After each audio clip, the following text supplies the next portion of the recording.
All hardworking families need a place to call home. In our current economic climate, homelessness, foreclosure rates, and unemployment are rising. I moved to Ashland and heard about schools that have been closing down, enrollment that has been dropping, and I became really concerned. I know personally friends of mine who have small children who work in Ashland but can't afford to live here. I wanted to find out how I could help, so I decided to join the Housing Commission. While on the Housing Commission, I learned about the Ashland Housing Trust Fund. This fund is set up to help a lot of people with their housing needs. I decided to interview Brandon Goldman, the senior planner for Ashland, and find out how we could help out.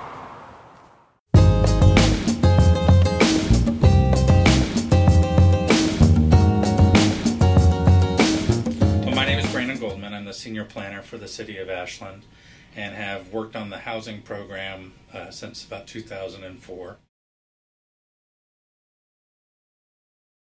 The inception of the Housing Trust Fund was really looking at how could we invest in the community to support housing.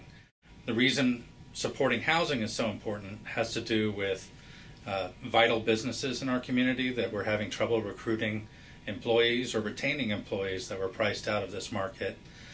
School district that was having diminishing numbers of students, and also if you look at student populations, having a stable house is one of the prime means by which a student is successful in school. The Housing Trust Fund is a way in which the community and the city could take a partnership role in helping develop housing. If you have a community in which people have stable housing, they are able to be more civically engaged, crime rates are seen to go down, and achievement in school increases exponentially. It's found that kids that have to move from house to house every couple of years have poor achievement. Investments in stable housing is a way to support children in schools so that they have the opportunities to succeed in life, as well as support the community as a whole, as we then benefit from having that educated workforce coming up. The Housing Trust Fund was set up to be pretty flexible in terms of who was an eligible applicant for the fund. A lot of seniors on fixed income qualify under federal affordable housing programs, but many do not. They make too much to qualify for low-income housing assistance, but not enough to actually afford housing or cover their costs if they're paying for their housing with their fixed income. The Housing Trust Fund is one means by which it can address that gap. People that make too much to qualify for low-income housing, but not enough to really cover all their housing costs. So I think the Housing Trust Fund is useful for a variety of households, from seniors to working families, in order to cover that gap and provide some added assistance. Again, it's not direct assistance to those individuals, but assistance to the organizations that are working day in and day out to help them. Who in Ashland is in need of housing? You have our service sector workers, which might pour that cup of coffee for you in the morning, a home health care worker that is providing assistance to your grandparent, teacher that's teaching your child, municipal workers who work day to day. All of these people at some point or another are looking at issues in terms of housing being the biggest line item in their budget. And when housing becomes so expensive that people have to cut out basic needs such as groceries, child care, health care, the community suffers. Any funds put into the Housing Trust Fund go directly to provide housing or housing opportunities for Ashland residents. Somebody giving money to the Housing Trust Fund or city resources that are put into the Housing Trust Fund through the sale of surplus city land, for instance, are assured that they're going to go to directly benefit the creation of new housing or the retention of existing housing in Ashland.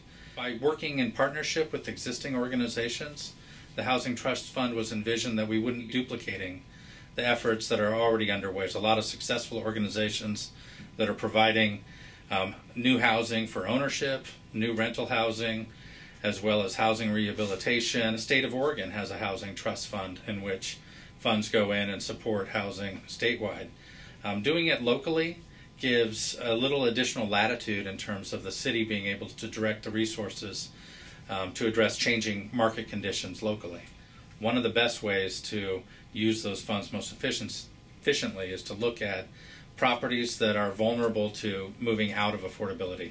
Already an existing apartment complex that's been providing stable housing for families for a number of years, moving into a point of disrepair, a property owner may be looking at the opportunity to sell that, move it out of an affordable housing program. By being able to invest in that property that's already built, do some of the maintenance on it, and retain it as affordable for 30 years, it's really a very clean and efficient way to maintain existing housing in the community that's already benefiting households. Today, with housing costs being relatively stagnant, but incomes not rising as fast as even the cost of living, in those situations, maybe directing the funds towards rental housing.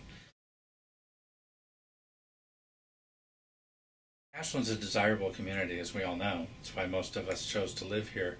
And people have a choice in terms of where they want to live. In an ideal world, we would have parity between what the incomes of the community are for the jobs that are currently in the town and the housing costs. And with that balance struck, people that work here are able to find housing here. When there becomes a gap between that income and the cost of housing, as we see between the high cost of ownership housing in the community and the incomes that are generated from essentially a service sector economy, you have hardworking families that are here that aren't able to find a place to live that's within their means.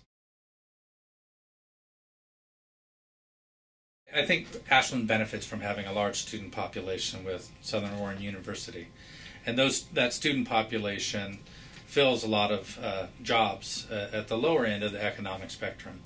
What we're seeing is some of the middle income jobs and even above median income, where an engineer for Sky Research or a teacher looking to relocate into this community takes one look at the housing costs and what their opportunities will be for ownership, and steps back from that picture knowing that they're not going to be able to have their expectations met in terms of what housing is.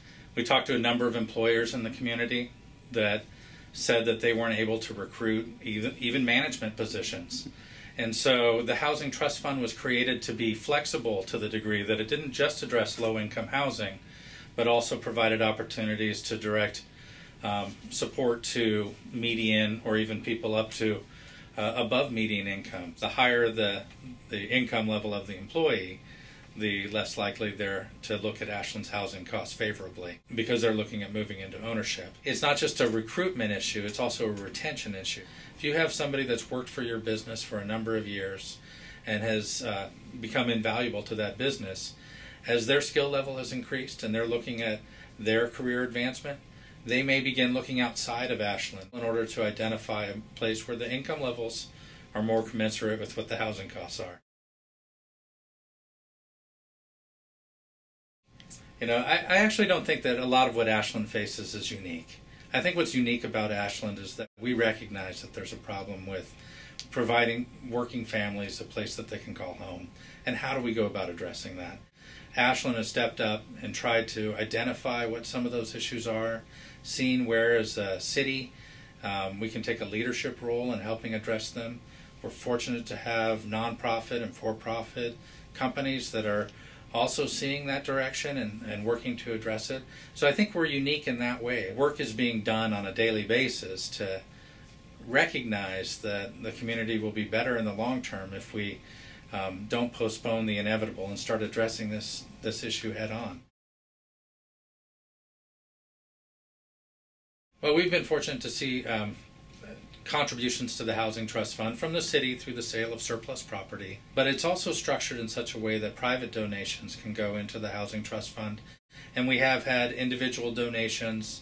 We've been contacted by individuals looking at donating their property, wanting to know assuredly that it's going to go to support the community, and specifically in the arena of housing. By having the Housing Trust Fund in place, It's a structure that someone can take a look at and be very clear in terms of what funds they're donating to the Housing Trust Fund and how those funds will be used to invest in the future of the community. If the trust were sizable enough, you could essentially support activities just off the interest of that trust fund. We're nowhere near there.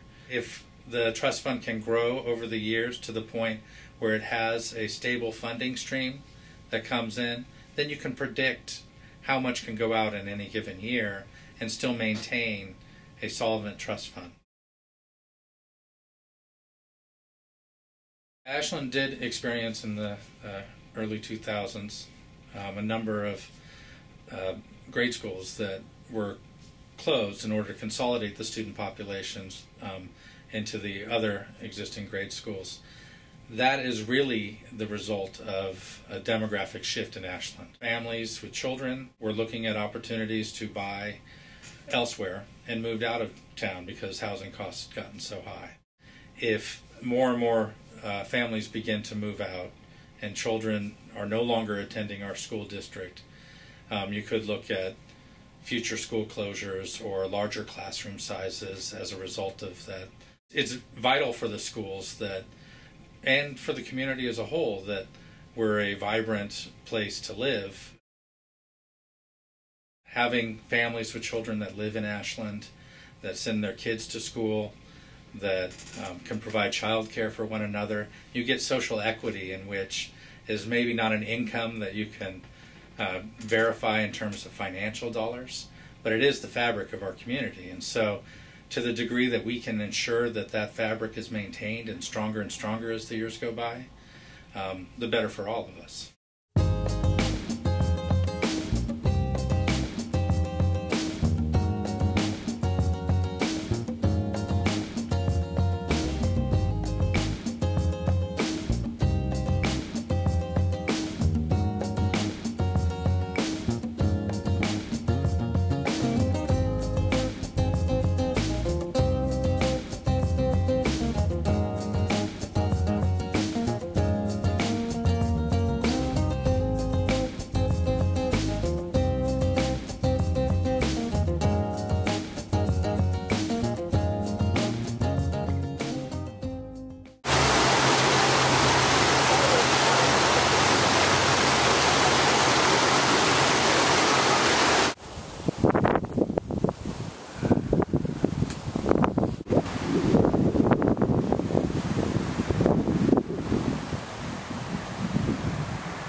Yeah, towards Santana.